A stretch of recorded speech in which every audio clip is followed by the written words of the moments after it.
Hello. Okay, hopefully true to form. I've got this going. I've got my welcome to Canada with Katie, guys. Tonight we're going to talk about why it's so hard to say no. So I'm going to go ahead and roll the intro, and then we'll get to it.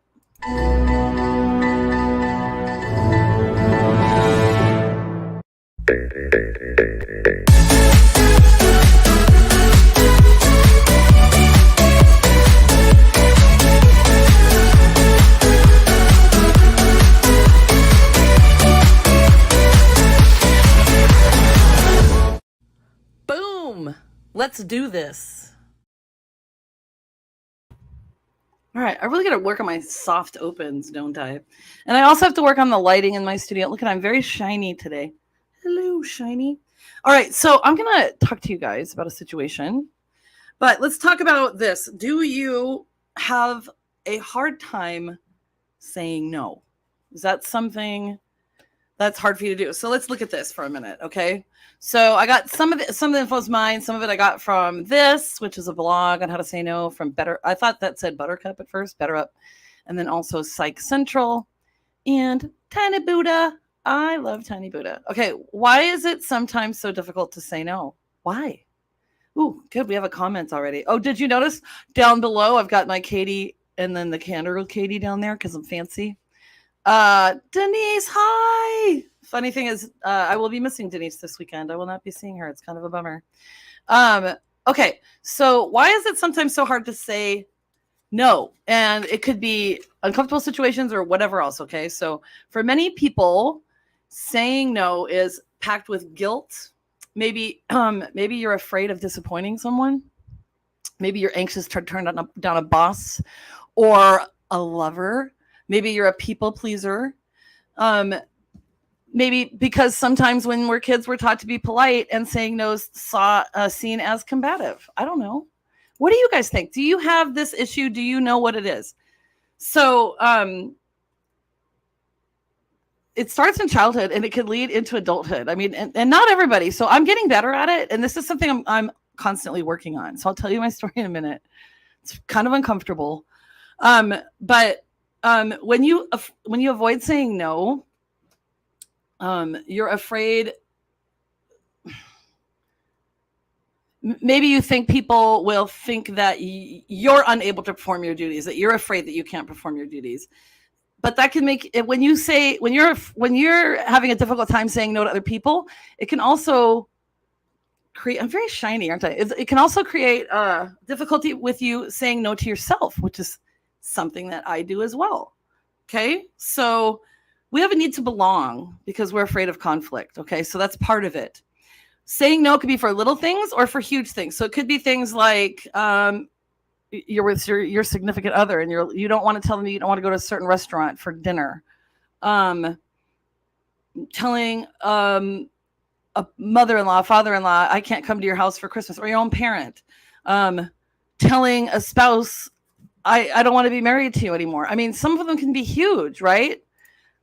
Denise, fear of missing out. And I am going to talk about that a little bit too. That is such a good thing to say because it's also, maybe you're the life of the party. So I went through this for a long time where I thought it was a fear of missing out, Denise, just exactly as you said. I'm like, oh, if I don't go out, like they're going to have fun and and and I better go, but I'm going to be tired tomorrow, but oh, well, I'm going to go anyway. So FOMO is fear of missing out, and that is a big thing. So I put up there again, Denise, ding, ding, ding, you win the prize today.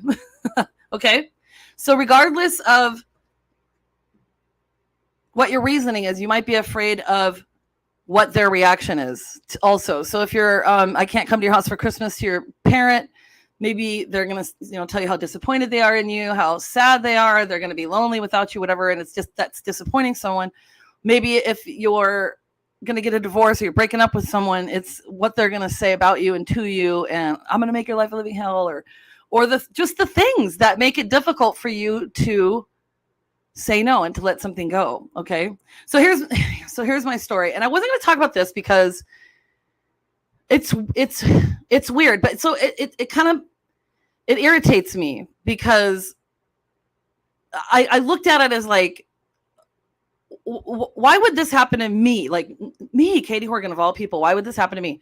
But, and why was I afraid to tell this person to stop, to say, no, I don't like this kind of thing. Okay. So what happened was there was a person from my past, and it was like junior high. I think he might've been in our high school for a year, maybe freshman year or something, whatever. So it was a younger class and reached out and had said some things about junior high. And I'm like, okay, I was 13. That's weird, but okay, thanks, huh? And then it was like just the normal, I looked up to your class and blah, blah, blah. And you guys are so great and you're still, close and this and that. And I was like, yes, that's awesome. Thanks. I think that's pretty swell also. And then it turned into some really inappropriate conversations. And here's the problem that I had. I should have just shut it down. Like, I know if this guy was standing in front of me, he wouldn't have said anything. He would not have said this stuff to me. I know it.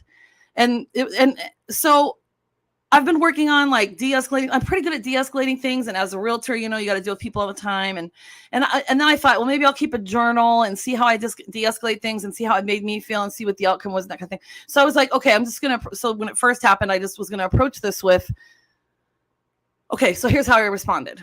I said,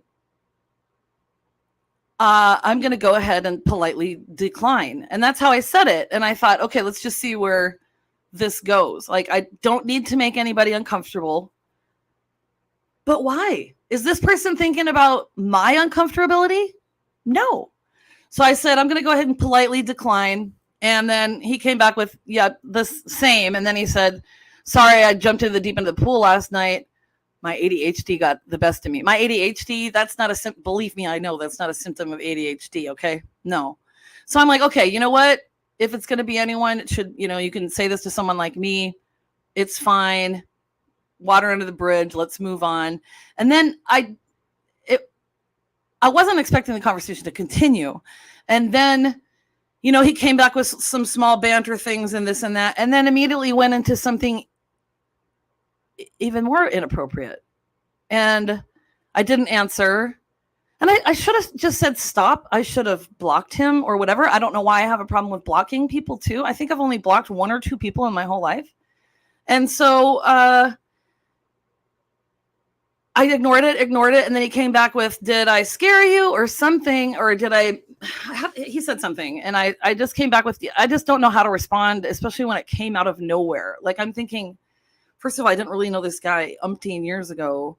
Secondly, you don't live in the same state. I don't even know you. Like, why are you reaching out to me? So then I said something like, you're married. Yes. And then it was the whole, yes, I'm married. The things aren't going well, this and that. Okay. But here's the thing. You're unhappy with your marriage. It's not my responsibility. That's not my problem. I'm not here for your pleasure. Do you know what I mean? So I found that really offensive. Denise said, my first question probably would have been, are you drinking? Yeah. See, trying to de-escalate. Now, Denise is super experienced at de-escalating things also, right, Denise? Doing what you do. So, yeah. So, I mean, I've had some other funny situations where I've messed up. And if the guy said, if he would have said, are you sure you meant to say that? I would have just laughed it off. And maybe I should have said that. Riley says, blocking is easy. I'll show you how. I know you are good at that. So, like, we're all different, right? We're all different. But like, I find myself, I feel anyway that I'm a strong, independent, confident person. And that's my dichotomy. I'm super intense, but I'm also laid back. I've said this a million times.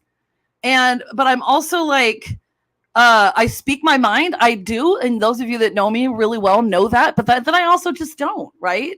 So Denise says, ha ha ha, confrontation is uncomfortable. And it is. And part of the thing, maybe it's the empath thing or whatever. I don't want other people to feel uncomfortable, but why is that more important to me than my own comfortableness? So anywho, I just said it came out of nowhere, and then he said sorry, blah blah blah, and it was banter again, and then he came back with another super inappropriate flippant question, and I just merely texted back. Now this is what's funny. I just merely texted back, I need you to stop texting me. And he said, understood, I'm sorry. And then I was going to block him. So here again, I was going to give him more of the benefit of the doubt or whatever and say this, and then I was going to block him. I was. And Riley knows how uncomfortable that makes me. Okay. And then he blocked me first, which I get. And I'm sure the guy was probably scared that I would call him out or whatever, but I'm not that kind of a person. Okay. I mean, this guy that I did had this, the reason why Cancer with Katie started actually years ago, I never called him, people knew though, because it was public and, whatever. Nobody would know. I don't have, oh, I thought that was a new comment. I don't have any intention of making someone look bad or whatever. And I don't know. This person I know for a fact had reached out to someone else. So whatever. At first we thought maybe this person was hacked, but they knew too many details, So Riley says it can be difficult to stick up for yourself. I try and make a mess all the time. What is IMO? All these acronyms all the time. I'm just this Gen Xer.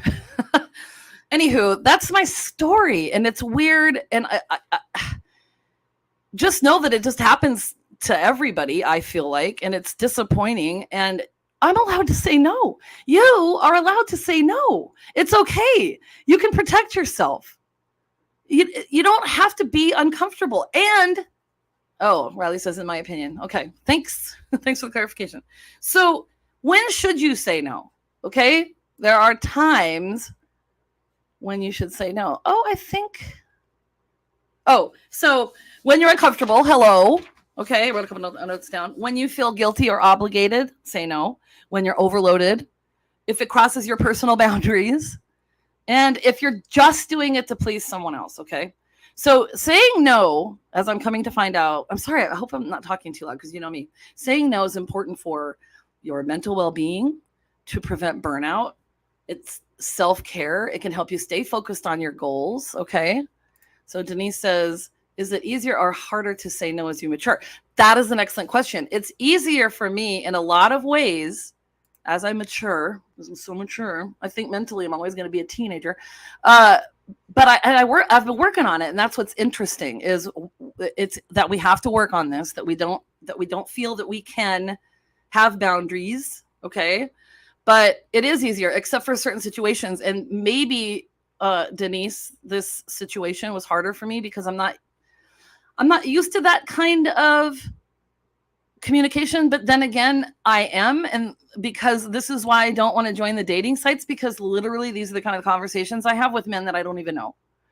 And all this aggressiveness is weird. And I just want to live in my happy little bubble. And I just want to be a kind of caring and funny ass person. And I just want that back in my life. Do you know what I mean?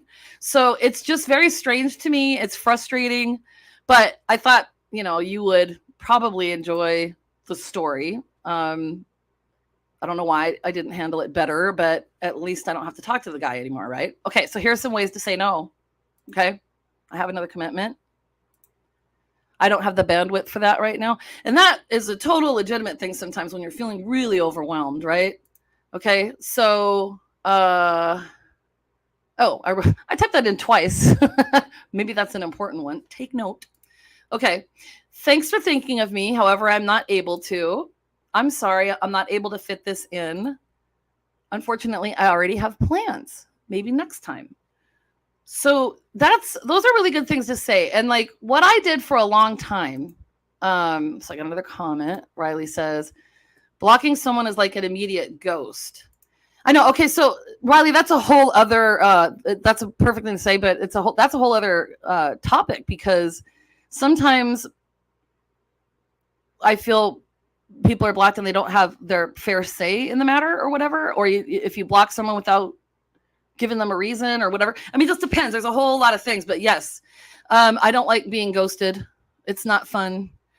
So if it's like if you're in the middle of a big discussion with someone and then you're just shutting them out, then that's frustrating and difficult. But if they're being a douchebag or you're being whatever the situation is, whoever this other person is being a douchebag, well then I don't know. I still have a hard time with it. So maybe it's my issue. I got to work on it. I don't know. What do you guys think? So it's interesting, right?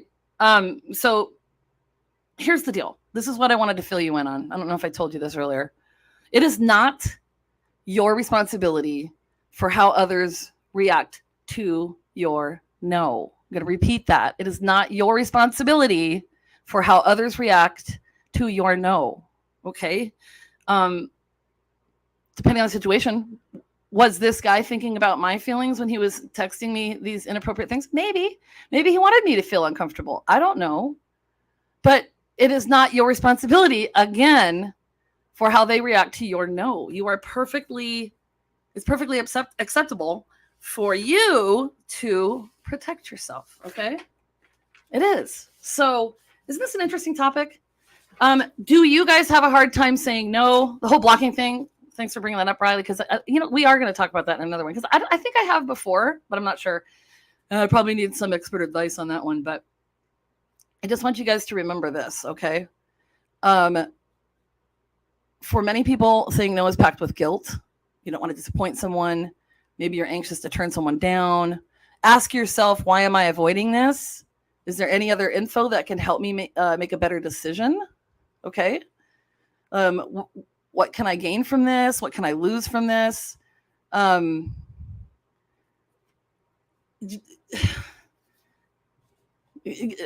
Saying no, you can probably gain a lot. You know what I mean? Okay, Mona, awesome. Yes, but there are some reasons to block. Yes. Safety being first and foremost. Thinking of a time I was attacked online and accused of child abuse for supporting my son. Blocked all those people. And yes, I'm going to give you a big clap on this one. That's a completely different one. And you're absolutely right. Totally. And then Riley says, salty dudes do weird things. Brian O, 2023. So is Brian O one of your friends? Salty dudes do weird things. That makes a lot of sense. So yes, there is a time. So now this is going to lead into another topic, which is great. Okay. Guys, like I said, it's perfect. You are allowed to protect yourself. Okay, just because I feel something doesn't mean somebody has to agree with it, or vice versa. But if it's an uncomfortable, weird situation, then you can say no. Often as girls, women are told to be nice instead of trusting a no that is instinctual. And that's absolutely right. And that is right. And so as Denise asked a while back, here is, I don't know where it went. Is it easier or harder to say no as you mature? That's part of it, right? So it's not your responsibility for how they react. You got to learn to let it go, in the sense that it's not your responsibility and you're perfectly allowed to do whatever makes you feel comfortable, especially if it's something that is not, you didn't start to provoke or whatever. So Riley says, I've blocked people because I feel they have wronged me. Yes. Okay. Yes, I understand that. Okay. So this is, like I said, this is turning into a different topic, because this is about saying no, and blocking is not saying no. That's just not responding or giving anything. So I just thought it was interesting, because I was going to block him after that. That's probably how it came up, but he had blocked me first, and I don't really care. I don't want to talk to the dude anymore. I mean, okay, so do you guys have similar stories? Has something happened to you? Do you find it hard to say no? Let me know. And I'm going to give you some final thoughts. Okay. Saying no doesn't make you a bad person. Know your value. Decide whether saying yes is worth it. You don't have to give excuses or over explain when you say no. You can say no. It's okay. I used to come up with all kinds of excuses. You guys, I got to do this, and I'd give you my month rundown. I can just say no. And by the way, maybe I should do another topic on this, is if someone says no, accept that. Don't keep prying. Don't keep asking. Okay. It makes me uncomfortable. If I tell you no and you keep, you keep asking me, you keep prodding me. I've said no, please, just let me say no. I'm not trying to say no to hurt you. It's just because I either can't do it, don't have the bandwidth, or whatever it is. Okay. So Mona says, I still struggle with no as I age, but it's getting easier. Yeah, it is, just because of our experiences, I think, Oh, it's a great topic. Okay. So again, you don't have to give excuses or over explain when you say no. I don't know what my problem is with that. I love to over explain. Your self-worth does not rely on how much you do for other people. It's a hard one sometimes. Okay, we got one more comment. Denise. Ben says, I have a problem saying no, but I think it's always with caveats. That's interesting. Yeah. That makes sense too. Okay, and the last thing is time to feel empowered and free. Whoop! So with all these things, doesn't make you a bad person. Know your value. Decide when yes is worth it. Don't make excuses. Just say no. Your self-worth does not rely on how much you do for other people. Okay. If you want to say anything else, I'll sit here for a second and I'll talk to you about the fact that I am going to Albuquerque this weekend to compete in the Highland Games. And then I've got some exciting stuff coming up this summer. I've got some other exciting things to share with you that I can't wait to share with you. But we have no more comments, I think. So thanks for joining me. And Sid Sponge always says, the journey begins with you. He's so blurry in this camera all the time. The journey begins with you. So be good to yourself. He's so cute. I want you to see his little face. Anywho, I love you. Oh, got a comment. Riley says, saying no shows you your standard. Yes. Good addition there. Hey, guys. Horgan loves you. Peace and love. And I might see you next week. Who knows? I think I'm doing a broadcast tomorrow with Jason, too, in the morning. So stay tuned. Bye.